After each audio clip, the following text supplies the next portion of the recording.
진짜 잘 들어주는 방법은 따로 있다. 어떻게 듣고 있는가? 몸은 여기에 있지만 마음은 다른 장소로 가 있을 수 있다.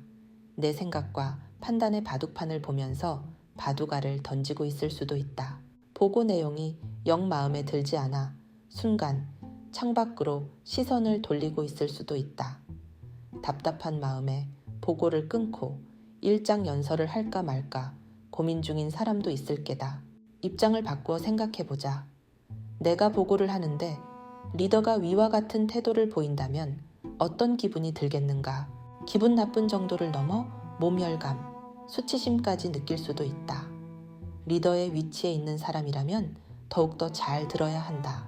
리더십 개발 컨설팅 업체 젠거 포크만의 최고 경영자인 잭 젠거와 사장 조지프 포크만은 2016년 7월 하버드 비즈니스 리뷰에 3,500명을 대상으로 한 훌륭한 경청자들의 행동 연구 결과를 발표했다.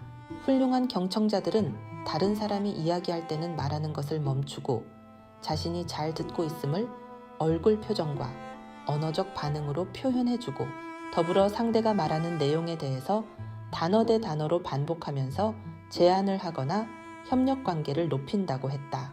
우리는 상대를 잘 들어주겠다고 다짐하곤 한다. 그리고는 의식적으로 잘 들어주고 이해해주고 공감해주는 노력을 해본다. 정말 용기를 내서 도전해보는 건데 상대가 호응해주지 않을 때도 많다. 하던 대로 하라 라며 애쓰지 마라. 어색하니 예전대로 하라 라는 말은 애써 올린 용기의 깃발을 스을며시 내리게 한다. 사실 제대로 들어주기 위해 많은 도전도 해봤을 것이다. 모래시계를 이용하기도 하고 말하는 비중을 줄여도 보고 입에 자물쇠를 단다는 마음으로 꾹 참아가면서 듣기 위해 고군분투했을 것이다. 그 많은 노력과 연습에도 불구하고 더 나아지지 않았다면 들어주는 방법 자체가 잘못되었을 수 있다. 들어주는 다양한 노력을 소프트웨어로 생각해보자. 소프트웨어는 활발하게 돌아갔을 수 있다. 그런데 들어주는 환경과 같은 하드웨어는 적절했을까? 마지막 5장에서는 잘 들어주기 위한 하드웨어, 즉 경청 시스템을 살펴보기로 한다. 여기에 소개된 내용을 다 잘할 필요는 없다. 한 가지만이라도 확실하게 내 것으로 만들어 보는 것으로 충분하다. 다시 한번 강조하지만 경청은 결코 쉽고 간단한 것이 아니다. 그러나 어렵다고 손 놓고 있으면 마음으로 소통하며 사람을 움직이게 만드는 리더십은 영영 포기해야 할지도 모른다. 아주 작은 실천으로 나만의 경청 시스템을 만들어 사람의 마음을 얻자. 리더십은 자세에서 나온다. 지금 당신은 평소 회의를 하거나 면담을 할 때 어떤 자세로 앉아 있는가? 상대방을 어떤 각도로 응시하는지, 얼굴 표정은 어떤지, 허리를 바르게 펴고 있는지 등등 자신의 자세를 스스로 점검해보자. 다른 사람에게 대화하는 모습을 사진으로 찍어달라고 해서 살펴봐도 좋다. 몇백 명의 관중을 대상으로 강연회를 한다고 가정해보자. 어떤 옷차림이 어울릴까? PPT는 어떻게 만들어야 매력적으로 보일까? 등등 신경 써야 할 일이 많다. 실수를 줄이기 위해 몇 번의 리허설도 마다하지 않을 것이다. 자세는 어떻게 해야 하는지, 손짓, 몸짓, 관중과 호흡하는 방법 등에 대해 전문가 자문도 받을 것이다. 그런데 강연을 하다 보면 그렇게 준비하고 자문을 받은 내용들이 순식간에 하얗게 사라진다. 내 몸이 받아들이지 않는다. 남의 옷을 입은 것 같은 어색한 느낌이 크다. 그래서 평소 자신의 자세를 관찰하면서 의도적으로 관리해야 한다. 어떤 자세를 했을 때 자신감이 올라오는지, 은연중에 흐트러진 자세가 다른 이들에게 어떤 느낌을 줄지 등을 생각해보는 것이 좋다. 그 사람 일은 참 잘하는데 기술 전문임원인 C 전무는 내성적인 성향을 지닌 사람이다. 대면하는 것을 매우 힘들어하고 회의할 때도 자료에서 눈을 떼지 않는다.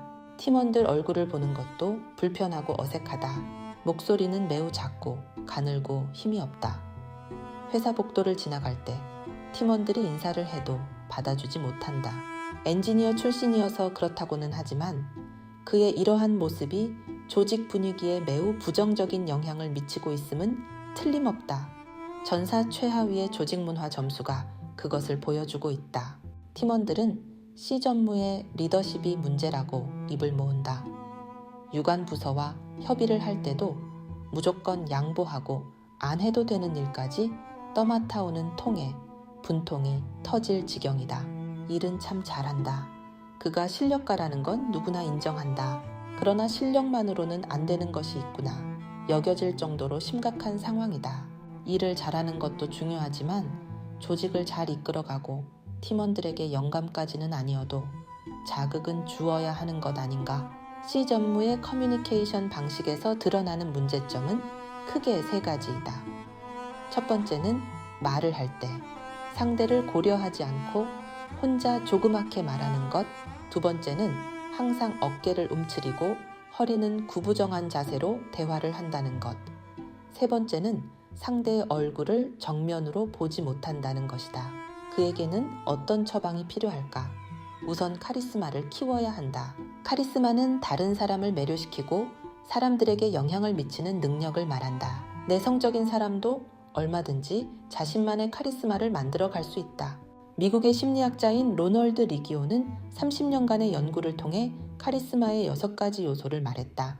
정서 표현, 말솜씨, 자신감, 열정, 예지력, 대응력이 그것이다. 이처럼 카리스마가 여러 가지 요소로 만들어지는 것이라면 누구든 자신이 지닌 요소, 즉 자질을 개발하는 후천적 노력으로 가능하다는 소리다. 자신감은 자세와도 많은 연관성이 있다. 다시 말해 자세만 바르게 바꾸어도 내 몸에서 올라오는 긍정의 에너지를 느낄 수 있다. 이때 보디 스캔이 도움이 된다. 보디 스캔이란 스캐너가 인쇄물을 스캔하듯 의식적으로 몸 전체를 꼼꼼하게 살펴보는 것을 말한다. 내 몸에 집중해 주는 것이다. 방식은 간단하다. 눈을 감고 위쪽부터 머리, 눈, 코, 코안, 입, 입안, 목구멍, 가슴, 배, 아랫배, 허벅지, 무릎, 발목, 발바닥, 뒤쪽으로 엉덩이, 허리, 33개의 척추 마디마디를 거쳐 목덜미, 뒤통수, 팔, 팔꿈치, 손목, 손바닥과 등의 상태를 쭉 살펴보자. 1분 안에 할 수도 있고 5분, 10분 동안 집중할 수 있는 시간을 안배해서 할 수도 있다. 집중하면서 내 몸을 살피면 자세 교정의 포인트를 발견할 수 있다. C 전무는 보디 스캔을 통해 굽어져 있는 척추와 어깨, 축 처진 가슴과 입술, 광채가 전혀 없는 눈빛 등에 대한 성찰을 했다. 바른 자세가 곧 카리스마로 연결된다는 점을 깨달은 그는 다음 9가지 경청 자세를 계속 실천해 오고 있다. 카리스마를 더해주는 경청 자세, 바른 바닥에 11자로 붙인다. 몸을 바르게 하고 앉는다. 33개의 척추뼈를 바르게 한다는 생각으로 허리를 펴고 앉는다. 특히 요추를 바르게 정렬한다. 경직되어 있거나 올라간 어깨에 힘을 뺀다. 의식적으로 힘을 뺀다는 생각으로 어깨를 한두 번 털어줘도 좋다. 이제 얼굴 근육을 점검한다. 특히 입꼬리 당김 근육에 살짝 힘을 주어 웃는 표정을 만든다. 영어로 이슬 발음해보면 쉽다. 눈에는 총기를 더한다는 마음으로 힘을 준다. 상대의 얼굴 부위 중 편안한 지점에 눈을 맞추며 응시한다. 다리를 꼬는 것은 금물, 배를 쭉 내밀고 있지 않은지도 점검한다. 손은 무릎이나 책상에 올려놓는다. 팔짱은 절대 금물이다. 나도 모르게 만들어진 자세가 있을 것이다. 팔짱을 끼거나 다리를 꼬거나 배를 내민 채로 앉아있다고 상상해보자. 당신은 물론 별다른 의도 없이 그런 자세를 취했을 것이다. 하지만 상대방은 다르다. 당신의 그런 자세는 위압적이다. 깔보고 무시한다. 배척한다. 만족스럽지 않아 한다 같은 부정적 기분을 갖게 만들기에 충분하다. 자세부터 점검해보자. 한 번에 위에 9가지를 모두 따라하기는 어려울 수 있다. 이 중에서 33개의 척추뼈를 바르게 한다는 생각으로 허리를 펴는 것과 입꼬리 근육에 살짝 힘을 줘보는 것만 해도 좋다. 아주 작은 실천이지만 내 안의 자신감이 차오르게 하는데 충분하다. 리더십은 자세로 완성된다. 카리스마도 결국 자세와 같이 밖으로 보이는 내면의 힘이다. 자세는 카리스마의 시작이다. 나의 바른 자세는 상대에게 존중받고 있다는 느낌을 주면서 대화에 집중하게 해준다. 리더십은 경청이다 라고 할 정도로 리더들에게는 바른 경청 자세가 중요하다. 상대가 느낄 정도의 카리스마 리더십은 바른 경청의 자세에서 출발한다는 점을 다시 한번 강조한다.